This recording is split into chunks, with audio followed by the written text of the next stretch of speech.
We first installed solar when we moved into the house, and back then we put on a 5 kilowatt system, which had just 2 small batteries that made about 7.5 kilowatt hours of power, which absolutely fine when it was just husband, myself and our needy rescue dog. And we've added 2 little children to the mix as well. And we were just finding with our lifestyle change, and especially being here in WA where it's really hot at times, it just wasn't enough to give us the energy that we needed. So we've decided to upgrade to the new GoodWe ESA All-in-One system, which is what we can see here. This has now got a 10 kilowatt inverter, and we put 15 kilowatts of modules on the roof.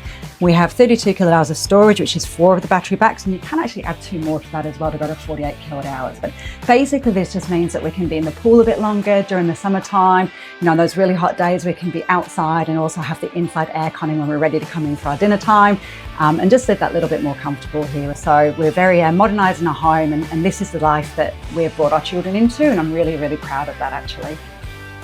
GoodWe ESA. To find out more about the ESA series from One Stop Warehouse, you can visit their website or contact the local distribution offices that they've got around Australia.